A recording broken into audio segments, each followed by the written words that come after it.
Hello friends, welcome to my channel Gyan Saar. तो Khan sir की pocket GK वाली सीरीज़ में हम लोग वैदिक सभ्यता को पढ़ रहे थे, है ना।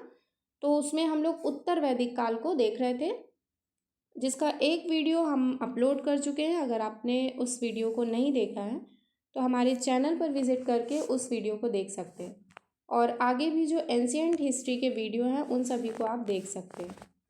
ठीक है। तो उत्तर वैदिक काल जो हम लोग पढ़ रहे थे उसके आगे के जो पॉइंट्स हैं वो हम इस वीडियो में कवर करेंगे।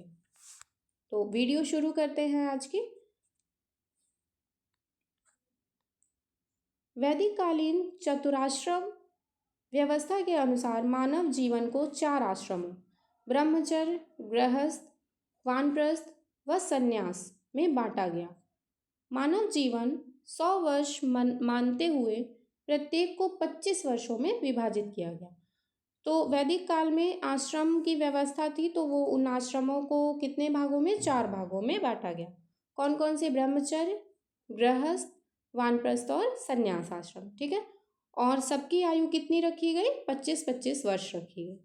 ब्रह्मचर्य आश्रम जीवन का प्रथम चरण है, जो शारीरिक विकास, अध्ययन व व्यक्तित्व विकास को समर्पित है। दूसरा, गृहस्थ आश्रम जीवन व पारिवारिक जीवन को समर्पित है।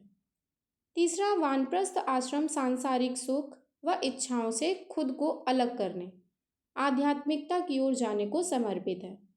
व चौथा, संन्यास आश्रम संसार से पूरी तरह से विनम्र हो जाने, सारा समय ध्यान व प्रार्थना में व्यतीत करने से संबंधित है। नेक्स्ट पॉइंट है, ऋग्वेद में समाज 4 वर्णों में था। वर्ण व्यवस्था कर्म पर आधारित थी। ऋग्वेद के 10वें मंडल में पुरुष सूक्त में 4 वर्णों का उल्लेख मिलता है, जिसके अनुसार 4 वर्ण ब्राह्मण, क्षत्रिय, वैश्य तथा शूद्र आदि पुरुष ब्रह्मा के क्रमशः मुख, भुजा, जंघाओं, चरणों से उत्पन्न हुए। तो कितने वर्ण बताए गए हैं? तो बताए गए हैं 4 वर्ण, है ना। ये ऋग्वेद के 10वें मंडल में बताए गए हैं। कितने वर्ण? 4। तो 4 वर्ण कौन कौन से? ब्राह्मण, क्षत्रिय, वैश्य और शूद्र। और इनको भी डिस्क्राइब किया गया है कि जो ये वर्ण हैं ये ब्रह्मा के अलग अलग अंगों से उत्पन्न हुए, है ना। तो जो ब्राह्मण है वो ब्रह्मा जी के मुख से, जो क्षत्रिय है वो ब्रह्मा जी के भुजा से, जो वैश्य है वो ब्रह्मा जी की जंघाओं से, और जो शूद्र है वो ब्रह्मा जी के चरणों से उत्पन्न हुए। हालांकि 10वां मंडल बाद में जोड़ा गया। नेक्स्ट पॉइंट है, ब्राह्मणों का कर्म शिक्षा देना। क्षत्रियों का कर्म क्या था? समाज की रक्षा करना। वैश्य का कर्म क्या था? व्यापार करना। तथा शूद्र का कर्म था सेवा करना। 4 पुरुषार्थ धर्म, अर्थ, काम, मोक्ष बताए गए। पुरुषार्थ 4 बताए गए। कौन कौन से? धर्म, अर्थ, काम और मोक्ष।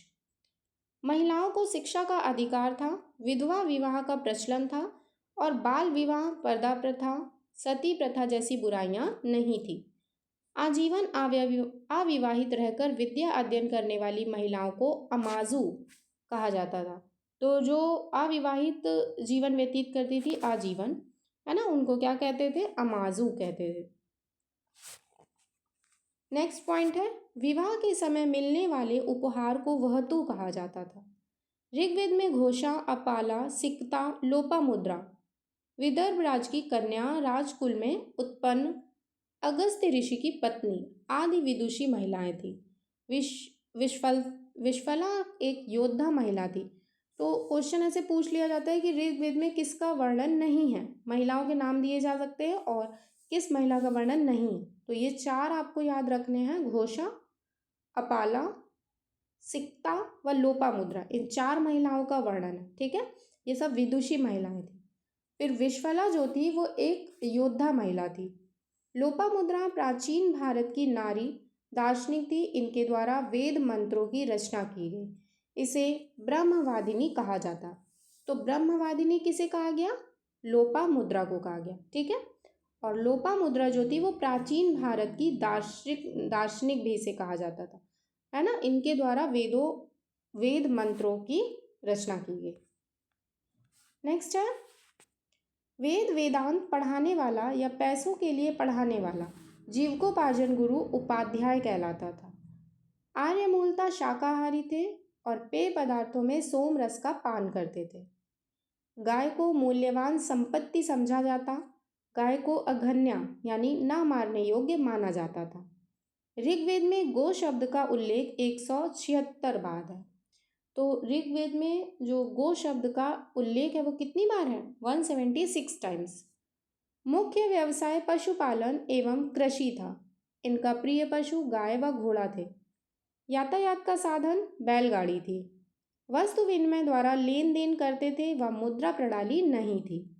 व्यापार के लिए बाहर जाने वाला पड़ी कहलाता था। तो व्यापार के लिए जो बाहर जाता था वो क्या कहलाता था? पड़ी कहलाता था। ठीक है। ऋण देकर ब्याज लेने वाले को वैकनॉट यानी सूदखोर कहा जाता। लोहे की खोज आर्यों ने की जिसे श्याम अयसु कहा गया। आर्य प्राकृतिक बहुदेववाद, एकाधि देववाद, एकेश्वरवाद व निर्गुण भक्ति में विश्वास रखते थे।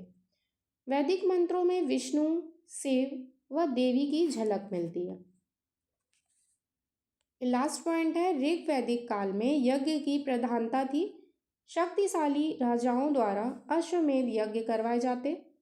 यज्ञ एवं यज्ञ बलि का उल्लेख ऋग वैदिक काल में मिलता है। नेक्स्ट पॉइंट है यज्ञों में विभिन्न पुरोहितों की भूमिका। होत्र ऋग्वेद का पाठ करने वाला। तो ऋग्वेद का पाठ जो करता था उसे क्या बोला जाता था? होत्र। ठीक है।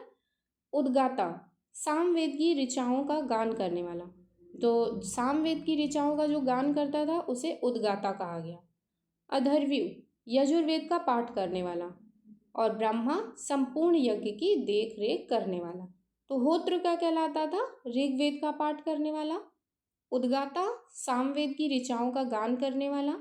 अधर्व्यु यजुर्वेद का पाठ करने वाला। और ब्रह्मा संपूर्ण यज्ञों की देखरेख करने वाला। अवेस्ता और ऋग्वेद दोनों भाषिक समानताओं के कारण आर्यों से संबंधित माने जाते हैं। अवेस्ता ईरान से संबंधित है। वैदिक काल में मृतकों के शवों को महापाषाण से बनी कब्र में दफनाया जाता था। ऋग्वैदिक भारत का राजनैतिक ढांचा इन 4 आरोही क्रम में बांटा गया है। तो ये बॉक्स बना हुआ है। ठीक है। ये टेबल बनी है। कौन कौन से 4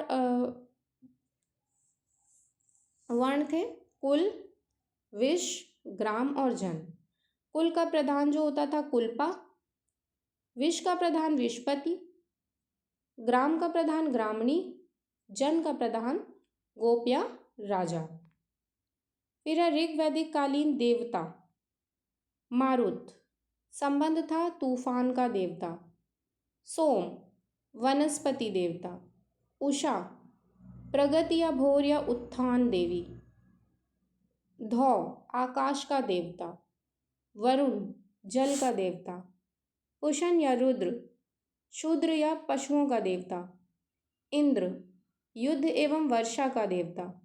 अग्नि देवता एवं पशुओं के मनुष्य के बीच मध्यस्थ। आश्विन विपत्तियों को हरने वाला देवता। विष्णु विश्व के संरक्षक एवं पालनकर्ता। ठीक है।